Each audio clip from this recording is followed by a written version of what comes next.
It was just at that moment, I got on my knees and I knew I had nothing left in me. Like there was nothing left. And I looked up and I remember just saying like, just tell me what to do. Just tell me what to do and I'll do whatever you tell me, whatever that looks like. And I just started crying and laughing hysterically together.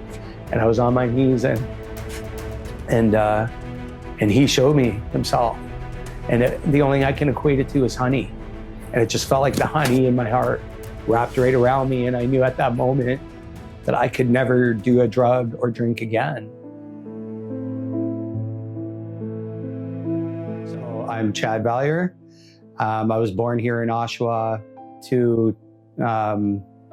my parents were both addicts. My dad was a really bad alcoholic. My mom, she was a drug addict. We grew up in a house full of kids. My dad altogether had 12 kids and I have a stepsister as well. So there's 13 of us all together and we all lived together at different times. But you know, everything in my house was dealt with volume and violence, right? We got hit excessively. Like there was no spanks on the bum. Like we got punched out and things like that, right? And my dad was just as vicious on the girls as he was the boys, right? And you know, my mom was still very abusive and she punished me when I got in trouble when I was 11 years old. And she put me in my bedroom as punishment and I wasn't allowed to hang out with anybody. I wasn't allowed to watch TV. I wasn't allowed to play with my friends. And I was only allowed to go to school and come home and go right to my room. And I stayed there and I remember going in the winter and I got out in the spring, right? And that was how long I was in my room. And I was allowed to have my radio in my room. And that's how I realized I started singing to the radio. I remember seeing the video for Home Sweet Home by Motley Crue. And, you know, the singer just put his hands up like this, you know, in front of that stadium and the whole stadium did that. And I remember thinking, that's what I want. You know, I want the guys to want to be me and I want the girls to want me. And he had it all. And he was just singing to this beautiful girl and she was just loving it. And I'm like, you know, when you're in the middle of 12 kids, you know, you got to scream to be heard, right? And how was I going to make my mark? And that was just a really easy, and I wanted validation. My dad was associates with a 1% motorcycle club. And that's not to say that all motorcycle clubs are bad, but you know, not all of them are good either. So it just so happened that the ones he was hanging out with weren't so good. So there was always partying going on at my house. He was a devout Catholic, right? So watching the way he lived his life, that's a thing that kind of turned me away from God for a long time. I've never really connected with that fellowship. It never made a lot of sense to me. And I would go to those masses. It seemed very culty to me, right? And again, I'm trying not to bring division into anything. I try to be mindful of how I say things, but that's just how it felt to me. It felt very culty. And it didn't make me feel good when I left. It made me feel like I had done something wrong. And if I'm gonna go somewhere, I don't wanna feel like I did something wrong. I wanna feel like I'm doing something right. To me, a lot of those Bible stories didn't sound real.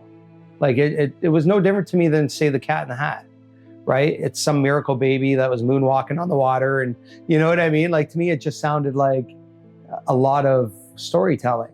You know, with all that partying going on in my parents' house when I was younger, I was sexually assaulted by an uncle, right? And that's, I believe, where my life changed. Like that was where things really went downhill and dark. You know, that was another thing. Like, how does God let that happen to people?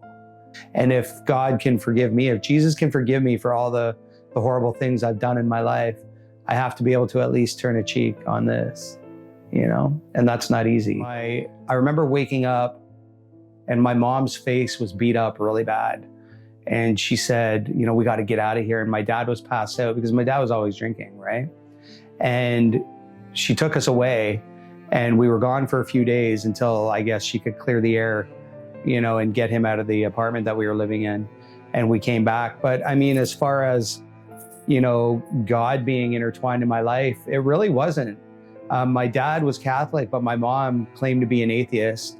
And you know, there was a Bible on my table, but it was just a fictional book that was in my house. when people would say Jesus Christ at my house, it was in vain. It was a swear word.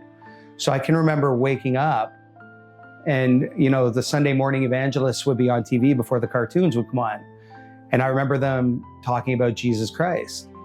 And I was really surprised that they were swearing on television and they were allowed to do that, because that's what I knew that word to be. I was raised mostly by my mom.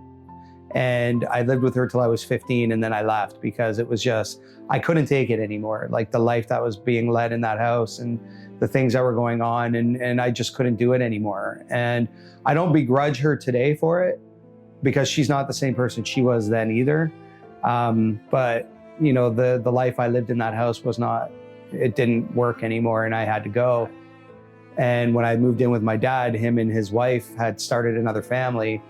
And I moved into that dynamic, and I wasn't welcomed by her like his wife. So as a family was go to church on Sunday, but it was a Catholic church again, right? So there was a lot of stuff, and that priest ended up getting caught doing some pretty horrible things. So that would put a really bad taste in my mouth, considering I was hearing that stuff was happening on the regular. It was in all the news all the time. And then this happened with my father's church. And it just turned me right away from the idea of it, right? I was like, okay, if this is what God's about and this is what faith is about and religion, I want no part of this, right? I had to leave my dad's because things got really violent in that house. And there was an altercation between me and my dad, and I left that house. When I was on my own, at that point I was drinking, doing a lot of drugs, and it just progressed. And I was a singer, and I sang in a band from the time I was 15 years old. And my only goal at that point was to become famous and to be a successful rock star and do all those wonderful things, because I didn't feel that I had an opportunity to do anything else of any significance. I discovered bands on TV that looked really cool and played cool music, and they got all the girls, and they were having the parties, and they looked like they were having a blast, and they got to tour the world. So to me, that was my way out. My grade 9 music teacher, to this day, he's one of my best friends. Him and his wife, they're just beautiful, amazing people. And they brought God into the forefront for me, because he was a young guy. So I was in his music class, and he was young and hip, and he played he played piano really well. And he was playing, when he found out what I was into, I remember walking up to him and he started playing like Detroit Rock City on piano. And I was just like, what? This guy's cool, right? But at that point, he was very regimented and very disciplined in his faith. So he just did that kind of to show me that he knew where I was coming from. But he had already kind of strayed away from the rock music in that regard. I became a man I could trust, right? And when I would go to his house, I remember going to his house and seeing like pictures of Jesus, and I'd be like, oh, they're these people, right? What did I do? Like, maybe he's not as cool as I think he is, right? But they were always so kind, and they were happy and reasonable. And I don't know that I ever seen any of them, in any kind of chaos. No matter where I was in my life, these people accepted me unconditionally. And even my own family didn't do that. So these people were very, very important to me. So I started listening to bands like Kiss and Motley Crue and Skid Row and all the hair metal, because to me, that was like, the hair and the fire and the sweat, and those guys were like superheroes to me. That was the equivalent of Superman or Batman to me, right? I'd been on a 2-year run. I had been using drugs consecutively for 2 years. I had strung together some clean time from my drugs of choice. I'd given up hard drugs. I'd went to 2 treatment facilities, and when I got out, I had tried a 12-step program. And I was doing a very dishonest version of a 12-step program. I stopped doing my drug of choice, and I continued to drink excessively all the time. Disrespecting the program. I was showing up, collecting clean time, sponsoring people, like just everything in the book of what not to do in recovery. And I had relapsed with my then wife. I remember at one point, my marriage just burning to the ground. I was homeless, I was hungry, I had sores all over my face from the drugs I was doing. I had this, like, probably the most horrible rock bottom I remember being spiritually bankrupt. I had nothing left inside. And, there's a time when you're in active addiction, and I say that from my perspective. When I was in active addiction, where I assumed I was probably going to die of drugs. I assumed I was probably going to overdose, and I'd come to accept that. And I was okay with it. My girlfriend at the time found out she was pregnant, right? And to me, that didn't bother me. It didn't scare me at all, because a father's role was so minimal in my life. I didn't think there was any work to it. I was just like, okay, cool, I'm going to be a dad. I just went on with my life, and I kept doing the things I was doing. And, that relationship finally ended. I almost judge her for not ending it sooner. She called it a day, and codependency runs really, really huge in addiction. So it wasn't long before I was in another relationship and she was pregnant. Everything I did was to mimic the rock stars I was watching on TV, right? And I did a great job, except I didn't make any money. And the money I did make, I put up my nose or down my throat or in a pipe or in a straw. That's where my money went. And we had 2 kids, and I was just burning that relationship to the ground daily, and, wrecking the relationships with my children as time was going on. And I just became less and less of a man, less and less of a partner, less and less of a father. I can remember going and visiting my friends. And I remember I was on, I think, a 4-day run. And I had been up for 4 days straight. And I don't know why I thought it was a good idea to knock on their door, but I did. And they opened the door and they were smiling. And they were like, hey, how are you? We've missed you, right? And I walked in their house, boom, I was stone sober.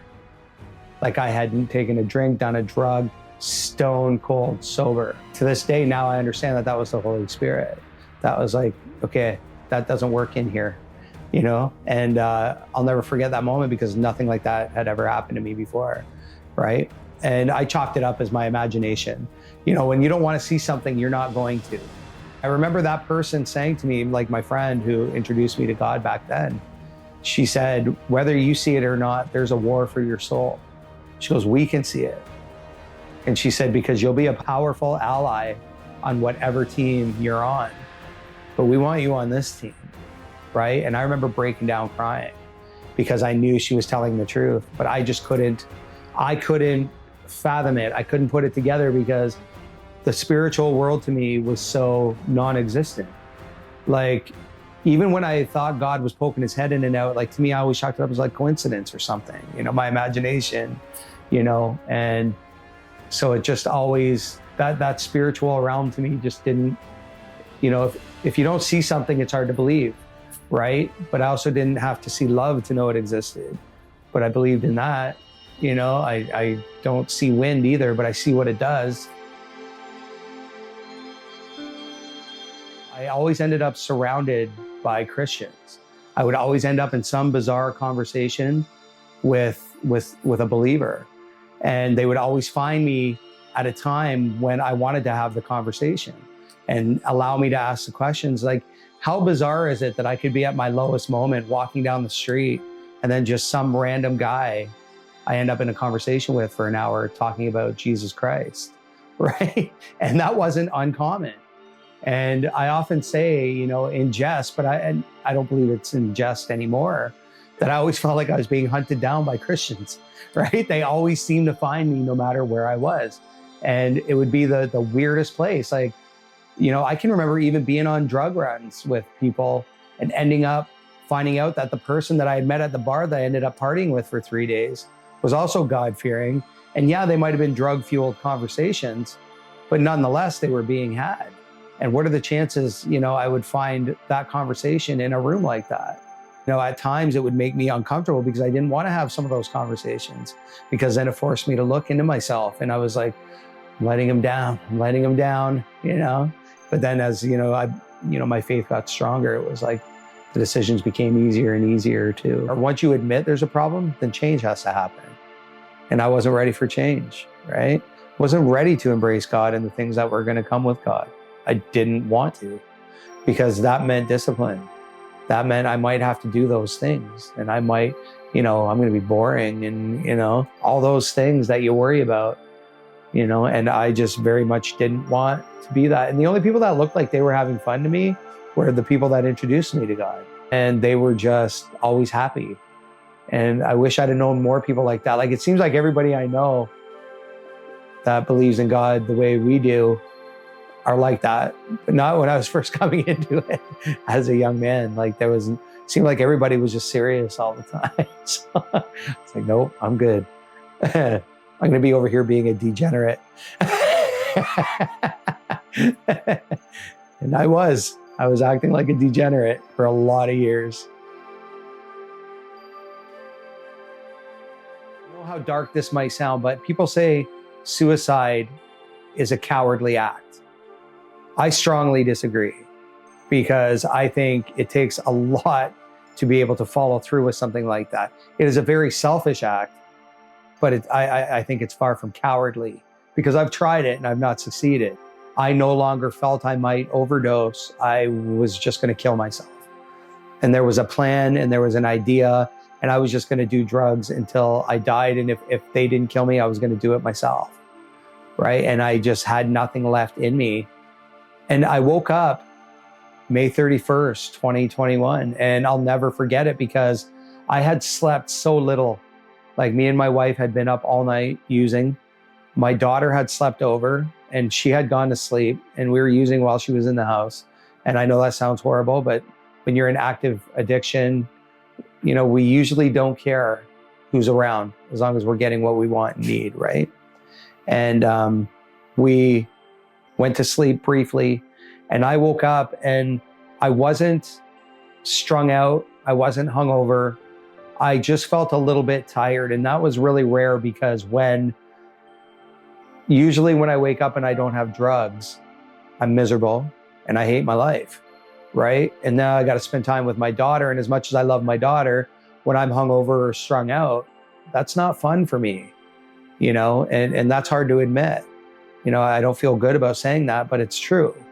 And I can remember she was sleeping on the couch, and I came out and I looked at her, and it was just at that moment, I got on my knees, and I knew I had nothing left in me. Like, there was nothing left. And I looked up, and I remember just saying, like, just tell me what to do. Just tell me what to do, and I'll do whatever you tell me, whatever that looks like. And I just started crying and laughing hysterically together. And I was on my knees, and he showed me himself. And the only thing I can equate it to is honey. And it just felt like the honey in my heart wrapped right around me. And I knew at that moment that I could never do a drug or drink again. And I got up that morning. Well, I was still up, and I woke her up, my daughter, and I called my son. And my son, I still have a relationship with him, and his son, which is my grandson. And we all went out and hung out at the lake together. And we had a day where I just hung out with them, and I got it all on video, right? I have my clean day on video, and the day I was saved.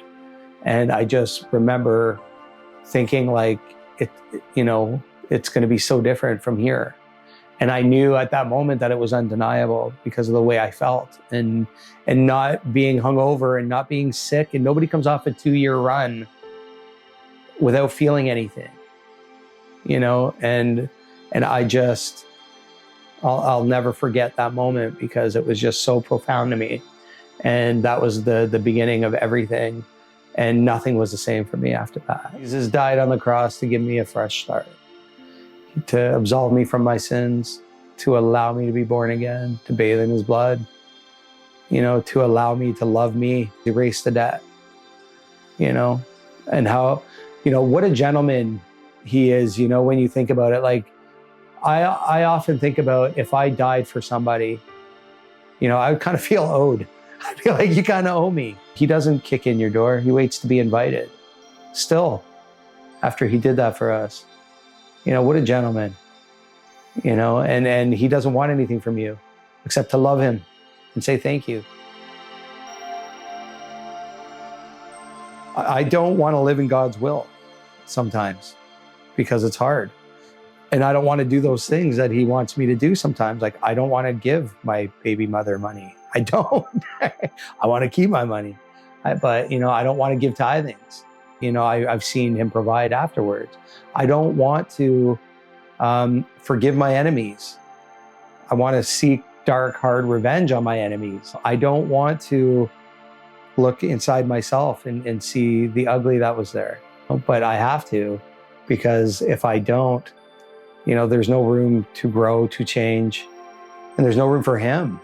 And again, it's like every time I think I'm going to do something Chad's way, that's where I kind of turn it over and go, okay, well, my way has never worked in any regard of my life, ever.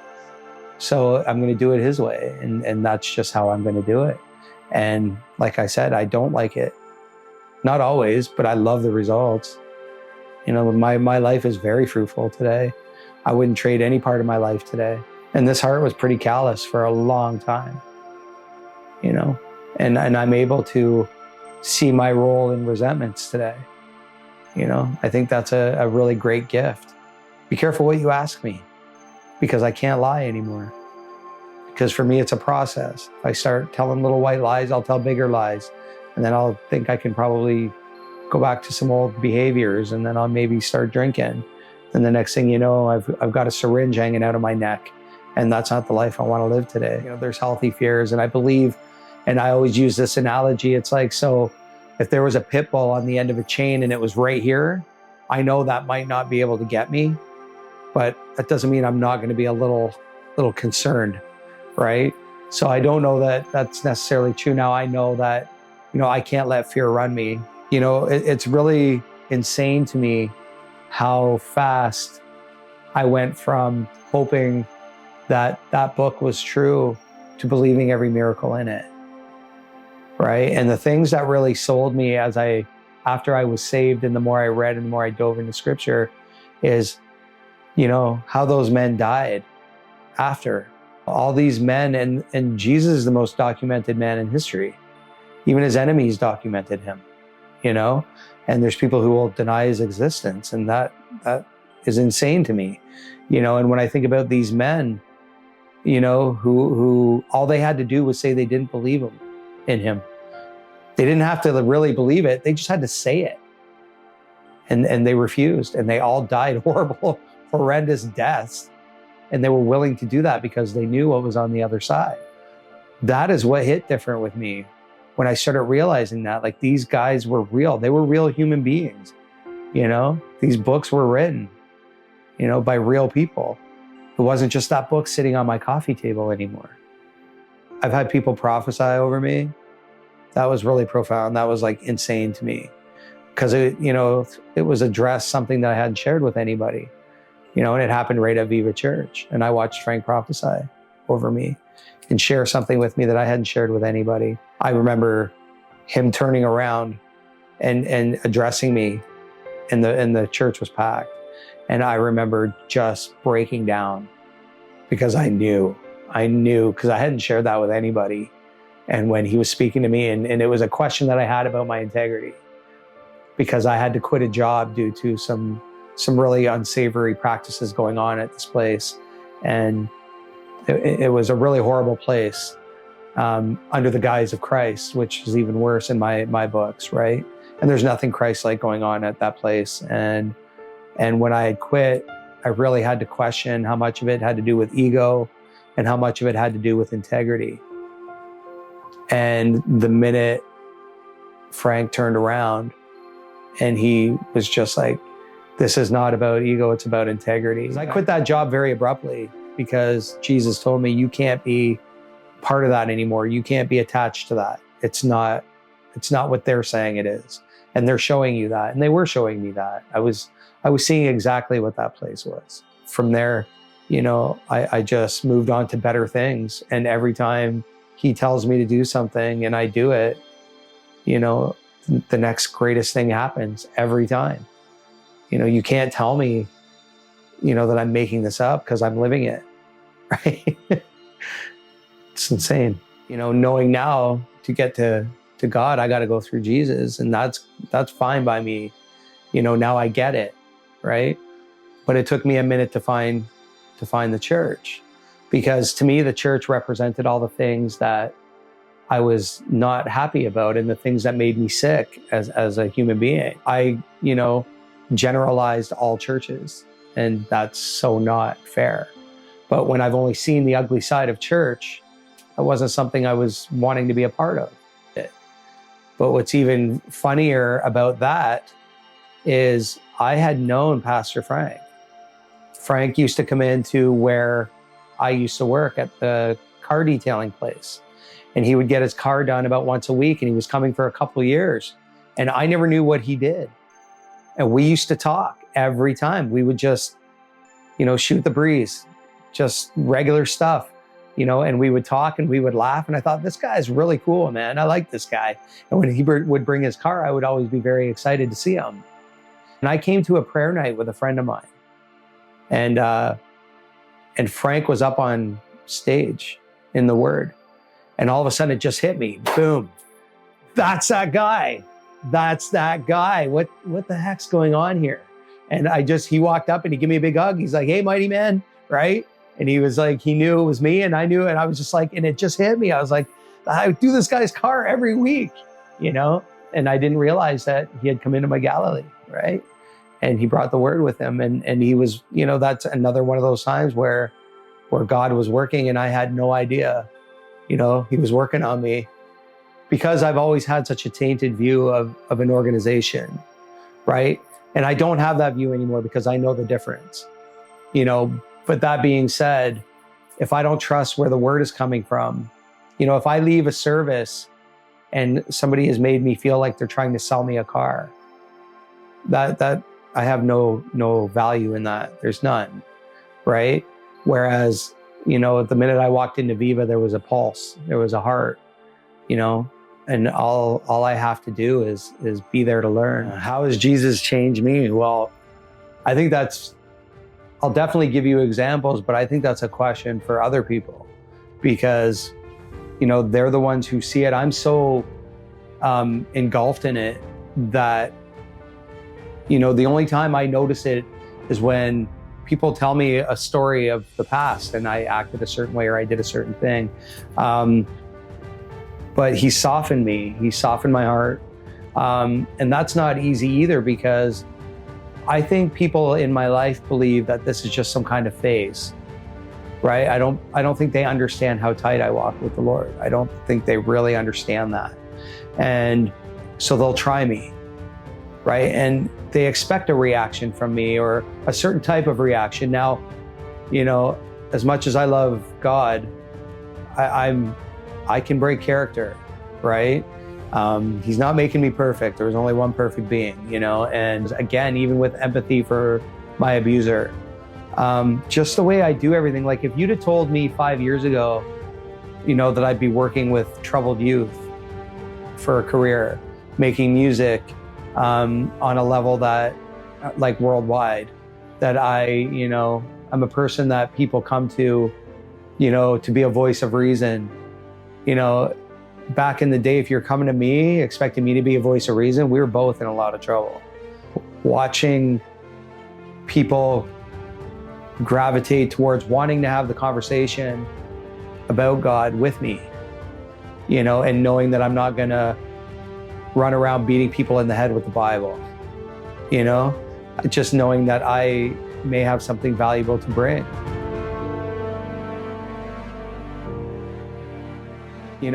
Somebody said to me, you showed me that you don't have to be a different person. And I'm like, you do, but not the way you think. Like, you're going to change on the inside. Like, I can't count how many times I just break down in tears. Like, I just cry sometimes, like, because my way of thinking is just not the same anymore.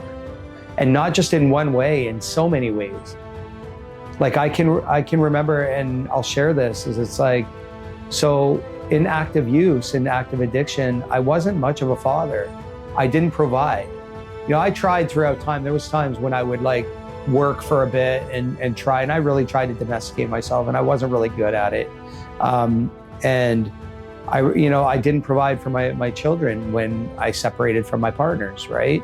And those women took care of those kids on their own without my help. And, you know, when I first was saved, you know, the way God likes to talk to me today is he likes to wake me up in the middle of the night, like say about 2:30, 3 o'clock, because he knows I can't go anywhere. And maybe I'm just too lazy to get out of bed, but he knows I'm going to listen to him. And he put it in my head, you know, so my youngest daughter, she's 16 and she lives with her mom, and her mom is remarried, and they have a new little girl. She's like 5 now, and they have a great family dynamic, and my daughter's in a really good way. And I remember him waking me up saying, like, you're going to start giving her mother money. And I was saying, like, what for? They're fine. And I don't make a lot of money. I was rebuilding my life at this point. And he's like, you're going to do it? And I'm like, no, I'm not. And I went back to sleep. And the next night he woke me up again. And he woke me up again until I started sending money, and I still had her email address in my bank records, right? So, and she messaged me and she goes, Chad, like, what are you doing? Why are you sending me this? And I'm like, just take it. You wouldn't believe me if I told you. And she said, Nevaeh is fine. It's my daughter. And I said, it's not for Nevaeh. It's for you. And she's like, I don't want your money. I go, I don't care. I have to give this to you. And she's like, Chad, you got to tell me why you're doing this. And I was just like, God told me I have to.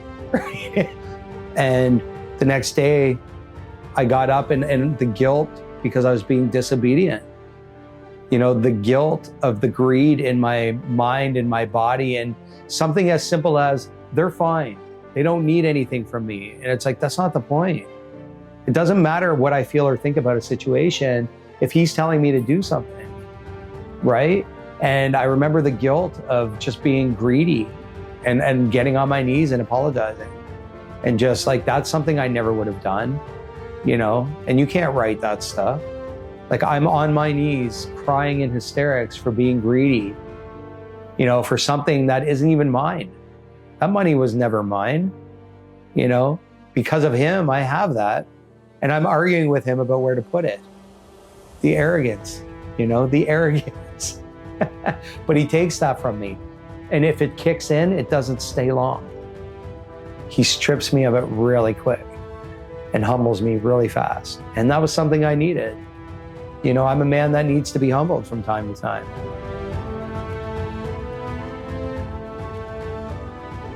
But from where I come from, if you can't see what Jesus Christ has done in my life, then there's nothing that I could tell you. You know, you need him because he's the one that's going to guide you and change you. He's the one that's going to show you that there's love beyond any other kind of love. You know, the unconditional love that he shows us. We can do all these horrendous things throughout our life, and he gives us a chance to wipe that slate clean every day. No matter what you've done, it's like a secret best friend, you know, an invisible best friend in your corner all the time. Like, how great is that? You know, whenever no one else is there, he's there. One-on-one conversations that I didn't even think were possible. To be able to sit and have a conversation with your creator, you know, like, who wouldn't want that? But in all fairness, I didn't for a long time either. I can only hope that I can live in a way that will make people want to gravitate towards it. That's all I can hope for. Jesus, to me, he is my Lord and Savior, the Lord of Lords, King of Kings. He brought me back from death. Like, you know, people say, you know, that's a story in a book. Well, I was spiritually dead. There was nothing in me except a bunch of black, dark, angry. He legitimately brought me back from death. Without him, you know, my hierarchy in my life goes Jesus, recovery, and then everything else. People, when I found recovery, thought it was it was only a program that saved my life. And don't get me wrong, it did, but he led me to that program that saved my life. You know what I mean? He put that program there for people like me. I don't know how I went so long without having a relationship with him, but he was looking out for me all this time. You know, I had no idea that he had his thumb on me. But there's no reason in any world today that I should be alive and sitting here and living in his will. There's no explanation for that, you know? And yeah, there's no explanation for that. Yeah.